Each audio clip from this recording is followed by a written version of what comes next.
अध्याय 11 देख रहे हैं, राष्ट्रीय आंदोलन का संगठन। 1870 और 1947 के बीच में क्या हुआ उसके बारे में चर्चा कर रहे हैं।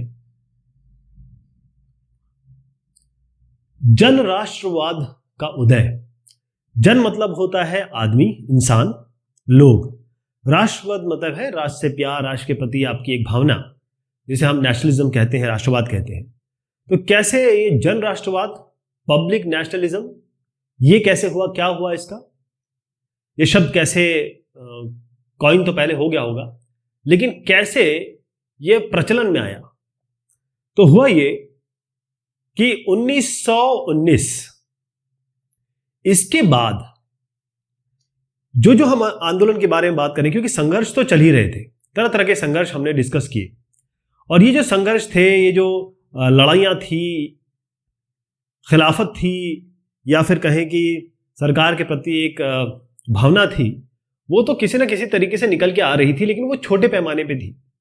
1919 के बाद ये बन गया जन आंदोलन। मतलब जो मूवमेंट है ये पब्लिक में भी आ गया, मतलब हर एक आदमी इसमें शामिल हो गया। चाहे आप किसान की बात करें, चाहे आप आदिवासी की बात करें, ट्राइबल्स की, विद्यार्थियों की बात करें, स्टूडेंट्स की, महिलाओं की बात करें, तो बहुत बड़ी संख्या में ये सब के सब लोग इस आंदोलन से जुड़ते चले गए। कई बार ऐसा देखा गया कि जो फैक्ट्री वर्कर्स हैं, कहने का मतलब जो औद्योगिक मजदूर हैं, उन्होंने भी इसमें योगदान दिया।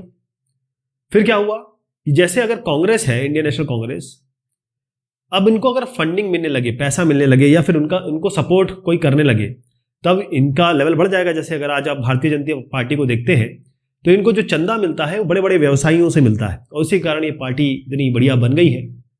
तो इंडियन नेशनल कांग्रेस को कई ऐसे खास व्यवसायिक समूह थे, कहने का मतलब कई ऐसे बिजनेस ग्रुप्स थे जो व्यवसाय करते थे, लेकिन मतलब अच्छा खासा उनका रुतबा था, और वो इनको पूरी तरीके से समर्थन देने के लिए सामने आ गए। इसे कहा जा रहा है सक्रिय समर्थन। ध्यान रखिएगा, मैं लाइन बाय लाइन बताता हूं, इसमें जो बता रहा हूं वो एक एक लाइन बाय लाइन है। तो सक्रिय समर्थन ये लोग देने लगे। हुआ ये कि जो पहला विश्व युद्ध था, पहला विश्व युद्ध, first world war, 2 world war हुए है ना, तो जो फर्स्ट वर्ल्ड वॉर हुआ, वर्ल्ड वॉर का मतलब होता है ऑलमोस्ट पूरा का पूरा विश्व शामिल हो जाता है या अफेक्टेड होता है। तो पहला जो वर्ल्ड वॉर हुआ वो 1914 और 1918 के दरमियान हुआ। तो जब ये खत्म हुआ, क्योंकि मैं 1919 की बात कर रहा हूं, जैसे ही ये खत्म हुआ तो विदेशों की तो बात छोड़िए आप, जो हिंदुस्तान की आर्थिक स्थिति थी, इकोनॉमी थी, और जो पॉलिटिकल स्थिति थी, राजनीतिक स्थिति थी, ये काफी बदल गई या बदल रही थी।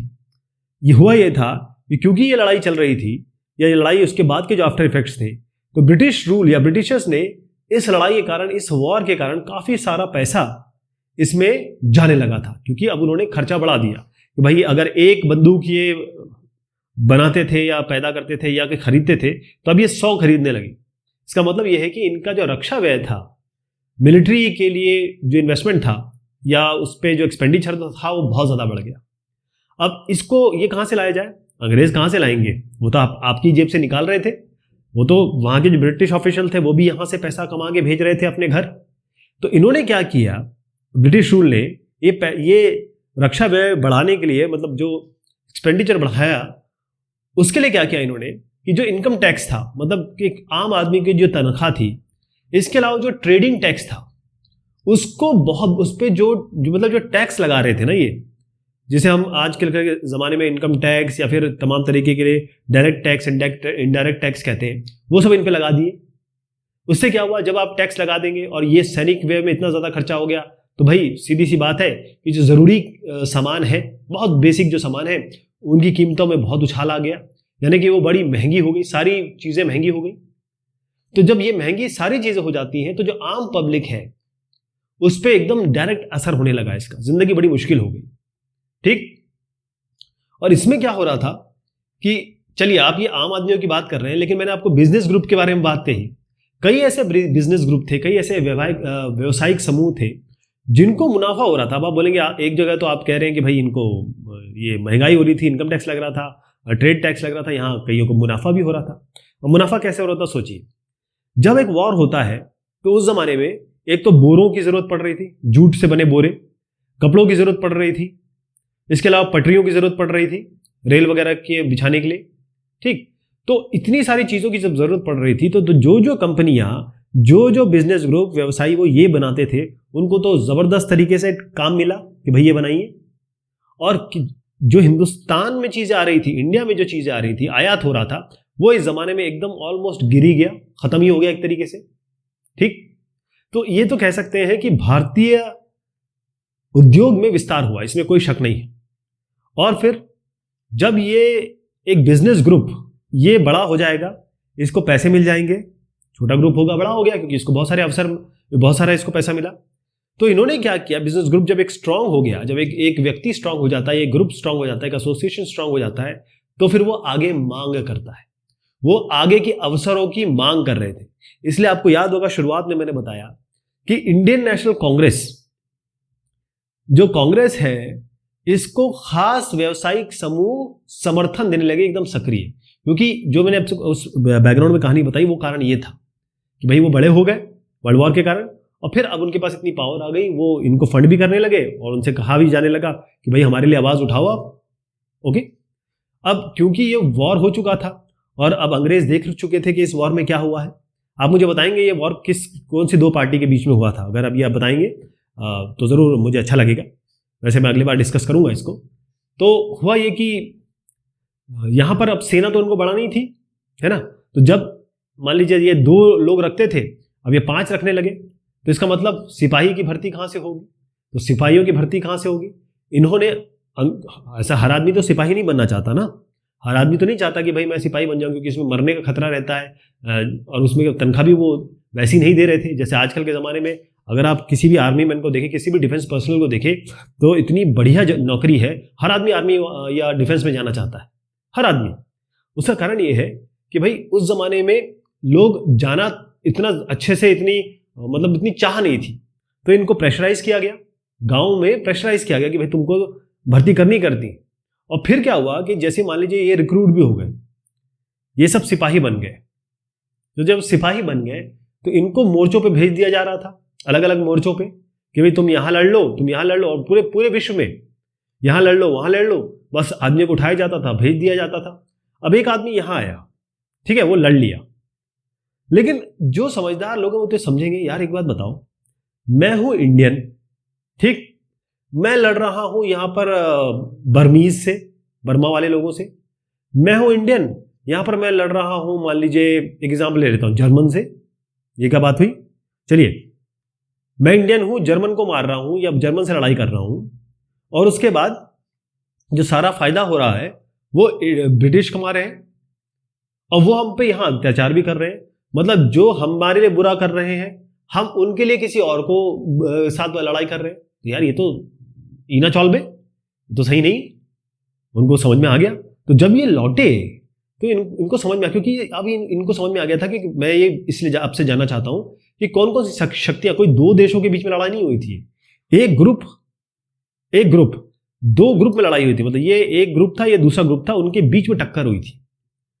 तो उसके बाद इनको समझ में आ गया कि भाई ये जो शक्तियां हैं, ये जो बड़ी बड़ी शक्तियां हैं, साम्राज्यवादी शक्तियां हैं, सब ने कहीं ना कहीं कॉलोनी बनाई है, सब ने कहीं ना कहीं अपना एम्पायर फैलाया है, ठीक।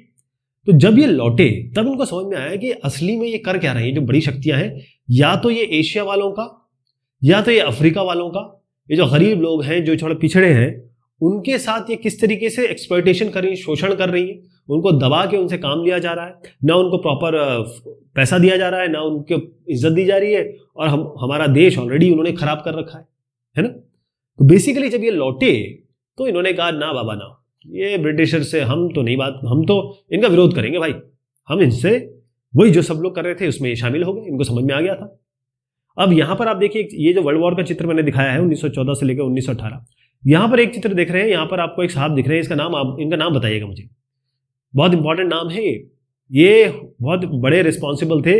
1917, ये किसके बीच में हो रहा है?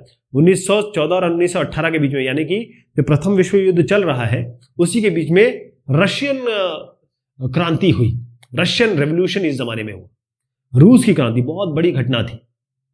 तो हुआ ये कि जब ये घटना हुई तो चाहे किसान हो, चाहे मजदूर हो, वो जो अपने हकों के लिए लड़ाई कर रहे थे, संघर्ष कर रहे थे, इनका जो समाचार है, इनकी खबरें, और क्योंकि ये समाजवादी है, कौन है मुझे बताइएगा, ये समाजवादी मतलब क्या होता है और ये क्या इन्होंने किया, ये जो समाजवादी विचार है ये बहुत जगह पे फैलने लगे।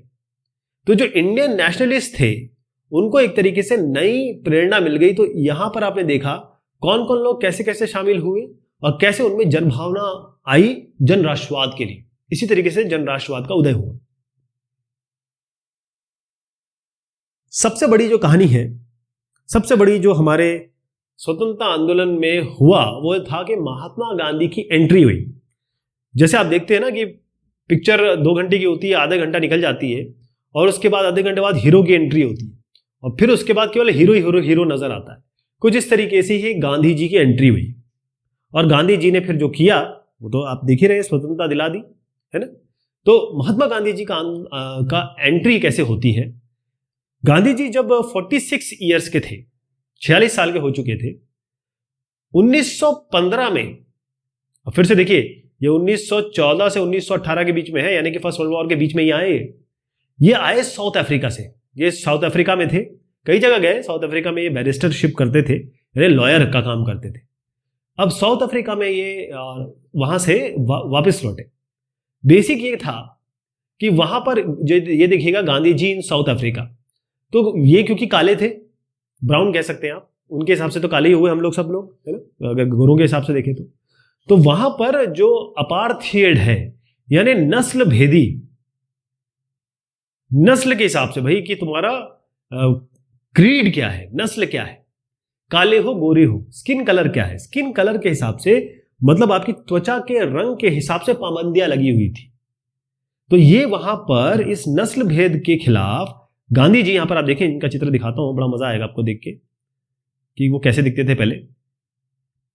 ये साहब है और यहां पर इन्होंने नस्ल भेद के खिलाफ बहुत सारे आंदोलन चलाए। अब क्योंकि इन्होंने आंदोलन चलाए और जब भी इस तरीके से कोई बड़े आंदोलन चलाता है और उसमें उसको सक्सेस मिलती है तो पूरा विश्व, पूरा वर्ल्ड जानने लगता है, वर्ल्ड इनको जानने लगता है। तो इनकी अच्छी खासी मान्यता थी और इनको लोग आदर करते थे। क्योंकि आदर क्यों करते, अगर आप हिटलर का क्या कोई आदर करता है, हिटलर का तो जर्मन ही आदर नहीं करते, उन्हीं की रिस्पेक्ट नहीं करते। क्यों, क्योंकि उसने हिंसा का रास्ता चुना, उसने सारे जो ज्यूज थे उनको गैस चैम्बर में ले जा के मारा, ठीक है जी। तो जो अहिंसा का काम करता है उसको लोग बिल्कुल लाइक करते हैं। वो बराक ओबामा को प्राइज मिल जाता है नोबेल, ऐसा क्यों मिलता है, क्योंकि वो ज्यादा अहिंसा के पक्षधर होते हैं। तो ये साहब भी बड़ी इज्जत थी इनकी, बड़ा आदर हो रहा था। और क्योंकि ये आंदोलन में जुड़े हुए थे, साउथ अफ्रीका में बहुत बड़ा आंदोलन इन्होंने किया या उसके साथ थे, तो हिंदू हो, मुसलमान हो, पारसी हो, ईसाई हो, गुजराती, तमिल, उत्तर भारतीय, चाहे बड़े वर्ग का हो, वकील हो, व्यापारी हो, मजदूर हो, जितने भी हिसाब के भारतीय हों उन सबसे मिले। मतलब अलग अलग तरीके की विचारधारा, अलग अलग तरह का काम करने वाले, अलग तरह की सोच रखने वाले, सबसे ये मिले। तो इनको अच्छा खासा ज्ञान हो गया था वहां पे। तो पहले साल जब आए फर्स्ट ईयर, तो इनको जो इनके गुरु है, इन्होंने कहा देखो भैया ऐसा है कि पहले इस देश को जानो, समझो। इनके गुरु कौन थे मेरे को बताएंगे आप में से कई लोग बता पाएंगे तो मैं आपका इंतजार करूंगा। तो इनके जो गुरु थे उन्होंने इनसे कहा देखो ऐसा है, पहले ना ये जो साउथ अफ्रीका में आपने किया है वो अच्छी बात है, लेकिन आप पूरे देश को जानने की कोशिश करो। तो 1 साल तक इन्होंने पूरा भारत का केवल दौरा ही दौरा किया है, पूरा दौरा, मतलब केवल यहां से वहां टूर किया इन्होंने। और फिर यहां पर उन्होंने देखा, भाई जानने की कोशिश की कि जो लोग हैं उनकी जरूरत क्या है, क्या उनके हालात हैं। तो शुरुआत में ही अगर आप देखें तो इन्होंने कुछ, मैं आपको इसका चित्र दिखाऊंगा। एक तो चंपारण, वहां पर नील की खेती, इंडिगो वाला प्रॉब्लम था। खेड़ा, अहमदाबाद, तो जो मिल वाले हैं या ये कहें कि मिल मजदूर है, उनके लिए भी इन्होंने बड़ा अच्छा हड़ताल की और सफलतापूर्वक इनको वो मिला। तो यहां जब ये लोग ये गए, फिर से ध्यान रखिए, शुरुआती दौर में चंपारण, खेड़ा और अहमदाबाद का जो लोकल आंदोलन था वहां पर ये गए और वहां पर इन्होंने भाग लिया और एक तरीके से इन्होंने नेतृत्व किया। और जब एक लीडर मिल जाता है लोगों को, धीरे धीरे लगता है कि यार ये आदमी सही है, ये आदमी हमें कहीं ना कहीं लेके जाएगा, तो लोग मानने लगते हैं। तो हुआ ये कि जब ये नेता बन के उभर रहे थे, तो ये तभी ये राजेंद्र प्रसाद साहब से, ये राजेंद्र प्रसाद साहब है और ये सरदार वल्लभ भाई पटेल साहब है, इनसे इनकी मुलाकात हुई, वाकफियत हुई। किनसे? महात्मा गांधी की राजेंद्र प्रसाद हमारे पहले कौन थे बताइए? प्रधानमंत्री थे कि राष्ट्रपति थे? बताया जाए। और हमारी जो फर्स्ट गवर्नमेंट बनी उसमें ये क्या थे? इनको आयरन मैन कहा जाता है, वल्लभ भाई पटेल। बताएंगे आप मुझे? तो यहां देखिएगा, आपको बड़ा एक अच्छा चित्र दिखाता हूं मैं। इसमें बताइए गांधी जी कौन है? दिख रहे हैं गांधी जी?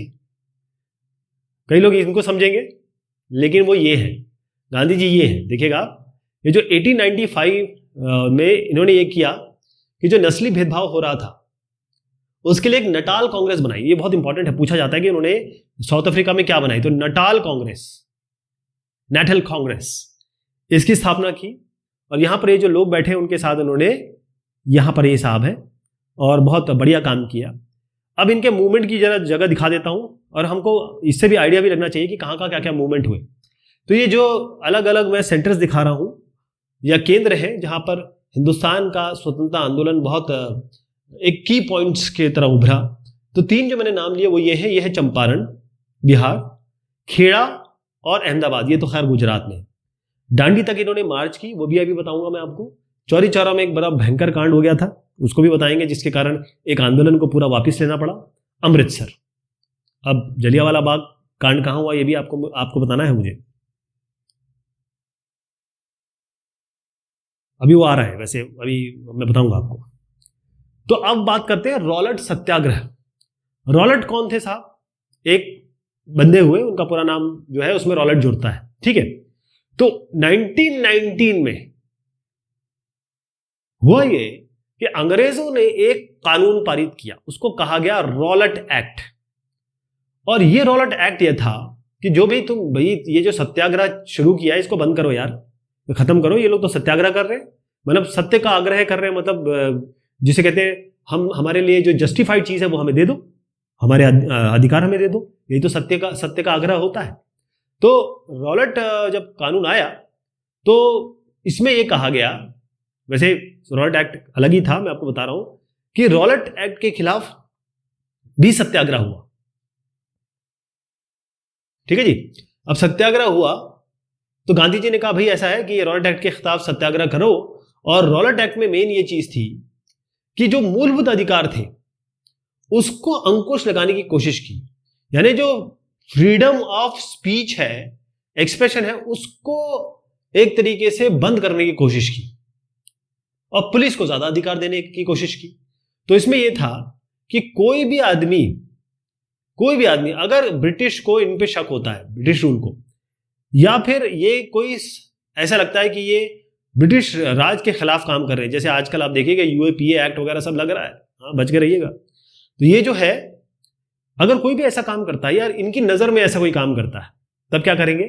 इनको 2 साल के लिए बगैर कोई ट्रायल, मतलब कोर्ट में पेश नहीं होना है, कुछ नहीं करना है, सीधा जेल में बंद कर दो, 2 साल के लिए बंद कर दो। तो ये तो बहुत ही जबरदस्त कानून था कि भाई ऐसा जैसे गांधी जी है 2 साल के लिए डाल दो, नेहरू जी है 2 साल के लिए डाल दो, बस बंद हो जाएगा इनका मुंह। जब ये सामने नहीं आएंगे तो कैसे काम चलेगा? तो रॉलेट एक्ट बेसिकली ये था कि जो भी हमारे खिलाफ बात करे 2 साल के लिए अंदर कर दो, और केवल उस पे शक के बिना पे एंटर करा दो, इसको अंदर कर दो। तो अब ये महात्मा गांधी साहब हो गए, मोहम्मद अली जिन्ना साहब हो गए, बहुत सारे ऐसे लोग थे, उन्होंने कहा ये फ्रीडम ऑफ स्पीच और एक्सप्रेशन पे भाई आप तो अंकुश लगा रहे हैं, हमारा ये अधिकार है, हम तो इस देश के वासी है, हमारा अधिकार है कि हम बोलेंगे, हम वो चीज मांगेंगे जो हमारा अधिकार है। तो इन्होंने कहा कि ये शैतान की तरह एक तरीके से डेविलिश एक्ट है और साथ में निरंकुशवादी है, काम जो है वो निरंकुशवादी काम ये कर रहे हैं, ठीक। तो फिर गांधी जी ने ये कहा कि भाई ऐसा है, सब लोगों का कि इस रॉलेट एक्ट का हमको विरोध करना है। तो इन्होंने डेट दी 6 अप्रैल 1919। इन्होंने कहा एक अहिंसक आंदोलन किया जाए, और ये दिन जो है वो अहिंसक आंदोलन विरोध के दिवस में, मतलब हम रॉलेट एक्ट के खिलाफ एक दिवस मनाएंगे, और इसमें क्या करेंगे कि हम अपमान और याचना, यानी कि हमारा काम क्या है, हमारा एक तो आप अपमान कर रहे हैं, हम केवल आपसे याचना कर सकते हैं, और उसमें भी आप वो कर रहे हैं, तो हड़तालें हुई, ठीक है। और बहुत सारा बेसिकली ये जो सत्याग्रह उसमें बहुत सारी सभाओं का गठन हुआ, बहुत सारे लोगों ने इसमें भाग लिया। ठीक, अब आप देखिए रॉलेट सत्याग्रह, जो रॉलेट सत्याग्रह जो हुआ था वो ब्रिटिश सरकार के खिलाफ पूरे देश का जिसे हम पैन इंडिया कहते हैं, वो ऐसा आंदोलन था, मतलब ऐसा सत्याग्रह था, वो पूरे देश द्वारा किया गया था, पूरे इंडिया द्वारा किया गया था। ठीक, जैसे मैंने आपको बताया कि बहुत सारी हड़ताल हुए, जुलूस हुए, क्या नहीं हुआ, लेकिन ब्रिटिश तो हर चीज को दमनकारी व्यवस्था थी इनकी, ऑपरेशन रिप्रेशन, ठीक, ये सारा कुछ करती थी। तो इन्होंने क्या किया, ब्रिटिश लोगों ने क्या किया, इन्होंने कहा भाई इनको दबाओ, दमन करो इनका, और किसी तरीके से इस चीज को बंद करो, क्योंकि ये तो सत्याग्रह बढ़ता ही चला जा रहा है रॉलेट एक्ट के खिलाफ। तो आप देखिएगा कि 13 अप्रैल बहुत इंपॉर्टेंट दिन है, 13 अप्रैल का दिन था अमृतसर का, जहां हमारा गोल्डन टेम्पल है। 13 अप्रैल का दिन था। यहां पर क्या हुआ कि एक बाग है जिसे हम जलियांवाला बाग कहते हैं, वहां पर बहुत सारे लोग जमा हुए, और उस दिन थी बैसाखी। क्या थी? बैसाखी। मतलब कई लोग तो उस मेले में आए हुए थे, और कई लोग जो जुटे, ऐसे ये लोग जुड़ गए, कई लोग बैसाखी में आए थे, गरीब लोग, जैसे थोड़ा सा उनको मेले वेले में जाने का शौक था, तो यहाँ पर आ गए, और कई लोग यहाँ पर जुड़ गए जो थोड़ा सा रॉलेट एक्ट के खिलाफ बात कर रहे थे या फिर मिल के खड़े थे। यहाँ पर आए हमारे जनरल डायर साहब। देखिए साहब, मैं अच्छे बुरे दोनों के नाम के आगे साहब लगाता हूँ, ठीक है, क्योंकि ये हिस्ट्री पढ़ा रहा हूँ, मैं किसी के साइड नहीं हूँ। तो जनरल डायर साहब आए, इन्होंने कहा कि ऐसा है, और सबसे बड़ी बात, इसकी एंट्री एक ही थी। क्या थी? जलियांवाला बाग की एंट्री एक ही थी। तो इन्होंने जो भी एंट्री पॉइंट्स थे वो बंद कर दिए, मेन एंट्री पॉइंट बंद कर दिए, और यहाँ पर अपने लोगों को खड़ा किया और बोला कि मारो गोली। तो आप देखिएगा ये गोलियों के निशान है जो दिखाए जा रहे हैं। बहुत दुख की बात है, बहुत ही पीड़ा होती है इस चीज़ को जान के। ये गोलियों के निशान है, अंधाधुंध गोलियों से भूना गया था। और आप यहाँ पर देखिएगा ये जलियांवाला बाग का मैसेकर हो रहा है 13 अप्रैल 1919, दिमाग में बिठा लीजिए। यहाँ पर ये जनरल डायर है, और यहाँ पर ये इनके लोग हैं, और यहाँ बिल्कुल जिसे कहते हैं निहत्थी जनता पे अंधाधुंध गोलियां इन्होंने बरसाई। अब आप बताइए कि ऐसा इस तरीके का दमनकारी इनका तरीका था, तो लोग क्यों ना इनके खिलाफ बात करें। ओके, तो रविन्द्रनाथ टैगोर साहब, यहाँ पर देखिएगा कि रविन्द्रनाथ टैगोर साहब ने जैसे ही ये देखा और ये सुना कि भाई इस तरीके से अंग्रेजों ने किया है इन लोगों के साथ, गरीबों के साथ, तो यहाँ पर इन्होंने पंडित रविंद्रनाथ ठाकुर साहब, जिनको टैगोर साहब बोला जाता है, जो कि ये पहले यूरोप से बाहर के आदमी थे जिनको नोबेल प्राइज मिला है, इन्होंने नाइटहुड की उपाधि इनको दी गई थी, क्योंकि लिटरेचर में इन्होंने बहुत ज़्यादा काम किया था, साहित्य में इनका बहुत बड़ा रोल था।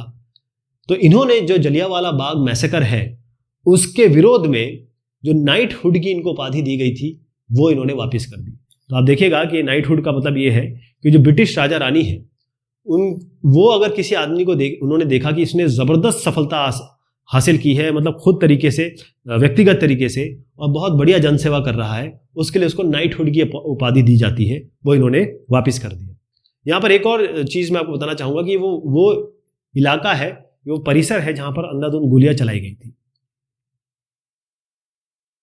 तो जो रॉलेट सत्याग्रह है, इसमें एक चीज़ बड़ी इंपॉर्टेंट हुई, क्योंकि आजकल क्या है कि हर मतलब जो आदमी पॉलिटिक्स में चमकना चाहता है वो सीधा हिंदू मुस्लिम की बात करता है, और हिंदू मुस्लिम ऐसी चीज़ है, या आप हिंदू मुस्लिम कर दीजिए या पाकिस्तान का नाम ले लीजिए, बस इसी से आप वोट जीत जाते हैं। लेकिन जब रॉलेट सत्याग्रह हो रहा था तो हिंदू और मुस्लिम, देखिए टेंशन तो थोड़ी बहुत रहती है इनके बीच में, लेकिन हिंदू मुस्लिम के बीच में जो दोस्ती थी, जो ये साथ कम करके आके काम कर रहे थे, इनके बीच में जो एकता थी, उसको तो मान लीजिए ऐसा इन्होंने काम किया। महात्मा गांधी का नाम और इन हिंदू मुस्लिम मिलके अगर काम करें तब क्या बात होगी।